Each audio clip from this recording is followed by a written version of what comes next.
Barry Thomas versus Serenity or Serenice Sherman.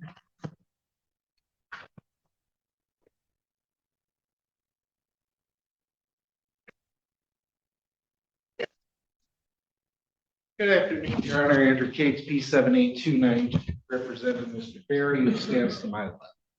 Mr. Barry, please introduce yourself. All right. Your name? Good morning.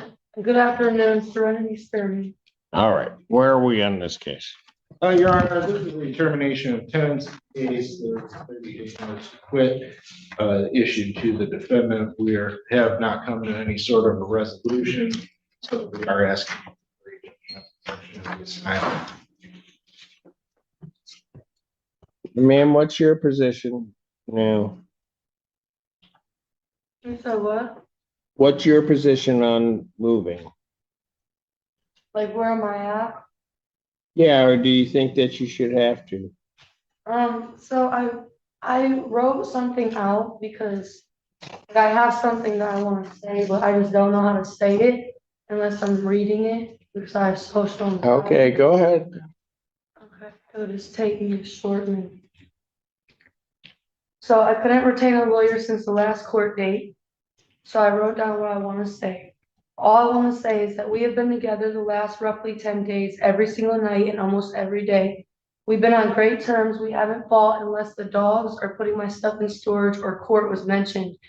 I've had my stepfather at my house taking care of my dogs while I've been with him at his mom's house because he didn't want to come to our house still because he says he wants some of the dogs gone, which he offered to pay rent for a whole separate house for the dogs and my family. And he says that the thought of me having my male friends over when we weren't on good terms disgusts him. He also wants his Objection, Your Honor. To what? Is there a legal point to this? I mean, airing out her dirty laundry in open court isn't exactly. I think your client brought the dirty laundry here. Go ahead, ma'am. so he said that disgusts him. He also says he wants to set up his cameras and security alarms and have the house completely emptied. And then he wants the house emptied and my stuff in storage, but then he wants me to still live there, which I explained is not a comfortable situation if I can't have my clothes and my stuff in my bedroom. If we're together and I live there, but he can just kick me out and lock the doors whenever he wants. That's the only time we start arguing is when that conversation is brought up. But I've been with him at his mom's house because of what I just explained. We've discussed plans and solutions constantly to get through this together, but we disagree on the time frame. He wants me out within 30 days, but I told him that I could start remodeling my grandma's house where I could live and take my dogs and all my stuff to in March, and it could be completed by April, which is roughly 90 days. He has money invested in the house and he wants his money back, so he doesn't want to wait the extra 2 months. However, I need this extra 2 months so I can get my house together, move my dogs and my stuff in my house, and then we can work on us. But we'll only have somewhere, we'll each have somewhere to go in the future. And if I could get a couple more months and get my house remodeled and move all my belongings there, it would save us from all the arguing that we do and we would be healthy and happy. Tom has helped me every day the last 10 days we've been together. Every day we've been taking care of things. Everything's been lining up and I've been getting priorities done each day. If we can continue to do good and not argue about court, and if I had a few more months to finish doing what I need to do for myself and for my future, then everything would work out really great. Also, my mom is in this jail and is supposed to be going to rehab. All her belongings, her stuff is scattered all around the house. So I've just been praying that she'll be home before the end of the eviction process so she can get her belongings and pack her own stuff up so I'm not stuck doing it by myself. She's been there the whole time I've been there. Tom told me today that he would be okay letting you know that he was okay with 30 days.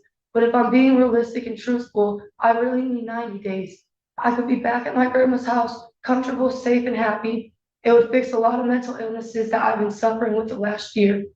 I just want to be back home. I want to feel secure. In 90 days, that could be done, but I need to wait till it gets warmer to start remodeling my house. I still offered to try to pay him, but he doesn't want to take my money because he just wants that. That's all I have to say.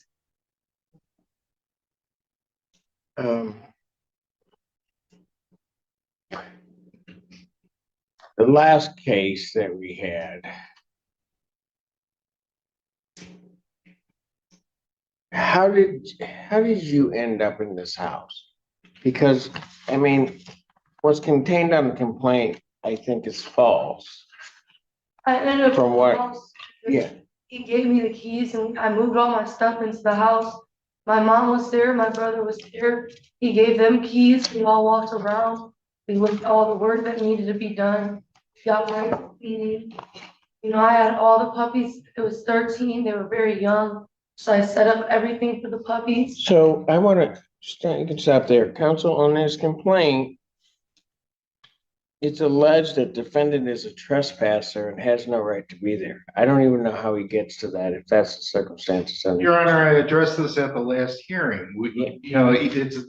I understand trespasser as a term of art for a legal mind. However, he has asked her to leave, so to him, she is. On a landlord-tenant summary proceeding, that is not a trespass. I understand. Under that, Your any Honor. definition, that's not a trespass. I understand that, Your Honor. My client is brought me onto this case. He had already filed that. The thing is the issue isn't proving a trespass. The issue at hand in this court is that there is a piece of property owned by my client. He has requested it back and he wants possession. Where he's residing, He is not residing in the property, Your Honor. where they were supposed to reside. That was the. So here's my problem, counsel. My problem is, and this was the problem the first time around, is that he somehow or another goes into this place with this young lady. My understanding is, at least from what was said, don't know, was that it was bought for her. That's one of her allegations that she has regarding her client. That at some point then, and there's family of hers that's moving into the house. Then at some point, he gets sick and tired of her, doesn't like her, doesn't like what she's doing, and she remains constantly under the threat of being evicted. And I think it's correct that what she wants to do is she just wants to have herself, and I think probably the most operative words that she said was where she can be safe and secure. And that's what she's trying to do. Because quite frankly, as I see this, I think your client misled this young lady as to her status vis-a-vis him and vis-a-vis this house. And I'm not going to have a piece in a sort of this almost legal fiction that you can invite these young ladies into your house, be there, and then when you decide you're tired or done with them, just boot them into the street. That's not going to happen. It's not going to happen on my watch. So what I think, no, you know what? You can say what you want to say, but you probably don't want to say it to me. So I think what you ought to do, you ought to go out there, talk like civilized human beings, talk to this young lady like she has some value and worth in life. Let her get to the point where she can be safe. That's only going to take a couple of months. Let her do that. She has a plan in mind, and quit like leading her one way, then the other, and then just get into this court and try to kick her out, because that's not happening, and certainly not happening, not today. So I'm going to pass this matter. You guys go out there, talk about it, see if you can come to a point at which she'll move out. She says she'll move out. It's just she needs time to do it in an orderly fashion. Pass this case. Probably good. All right, you need to talk to them, and then I'm going to call your case back up. Okay. Oh, okay. Don't forget your notepad. Thanks. Blue Heron Point versus Roderick Casey.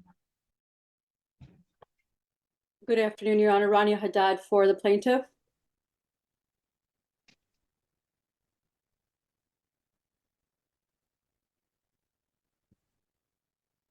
Hello, ma'am. Hello, Your name? Sharon Lee. All right, and you're Mr. Casey's mother. Correct. All right. And where are we on this case? My son had a procedure yesterday, and today he had a follow-up. So that is why he's not here today. Okay. And the doctor advised him not to be out and not to make decisions. So today I am here on behalf of him to see if we can get an adjournment. All right.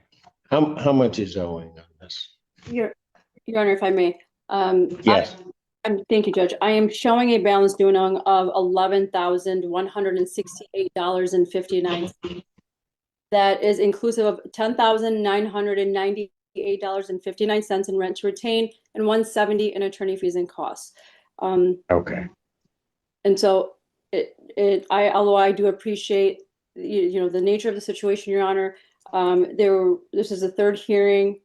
This is another adjournment that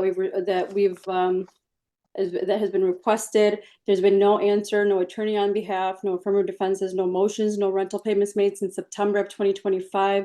Obviously, no contact with my client. We did attempt to make contact. I do understand that the defendant is potentially in the hospital and is suffering from some medical ailments.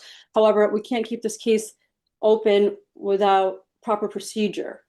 So we would be seeking If you something. say I'm not following proper procedure, I think you better back that down, counsel. I mean, my understanding is he had a lung transplant. Mom came in. I adjourned it out so that they thought a certain course would happen and to even be able to try to deal with it. So I understand why we're here and why it's at this particular point. Ma'am, how is there going to be any payment on this? I'm not sure. I can't speak on him for him. I know he'll be able to come out in about 2 weeks. That's why I'm asking for an adjournment. Okay, let me ask you this though. If he comes out in 2 weeks, he's not gonna have the funds to get this paid, right? I know he can pay something on it. I know that, and he can make arrangements. Okay, let me ask you this. Given everything that he's just recently gone through, what's his long-term plan? Is it to try to remain in these premises? Is it to try to move somewhere else where certain care can come to him or anything else along those lines?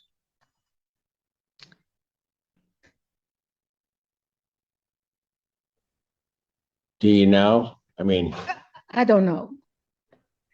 He may have to move. gotcha. Okay. That's something tells me ultimately that's what's going to probably transpire. It Because I don't probably think will. he's gonna have these funds. This balance isn't gonna be getting any higher. And so I'm inclined to adjourn it out 2 weeks. He needs to make a decision. I want you to understand, ma'am, and you can explain this to him, that on the 23rd, unless he has these funds, and I realize you also don't know what funds he has. So somehow you're gonna have to get that answer. So it's gonna be what funds he has and really if he's going to move, which I think is ultimately what's gonna end up happening, okay? So I'm gonna adjourn it to the 23rd. I need an answer to that. Ideally, irrespective of the answer, I'm probably gonna grant them a judgment for him to either pay that amount or to move out, Okay. okay? All right. So that we're all clear on that. Your Honor, if That's I may. great. Yes, I have a question if, for the defendant's mother, if she's had an opportunity to speak to legal aid on behalf of her son, they could potentially offer some type of services considering the situation. I'm not sure if this court offers legal aid in the court. no, we do, and I think, I don't know that legal aid would necessarily speak directly with her without getting some permission from him, which is part of the difficulty at the beginning. She came in and was just quite frankly, she was doing what a mom does. And she's just trying to, Ma'am, my son could not speak to anyone. He was on a Right. ventilator. he was on a. He had a double lung transplant. Right, so what it is if there's. In the interim, and let's put it this way. Coming out of the hospital should be, there should be social workers and others that will be talking to your son about sort of his care afterwards, which will give him a clearer picture. Yes, Right. he has nurses, he has social workers Workers now. that are doing that and probably will frankly be more advantageous as to where he has to go than would legal services at this point.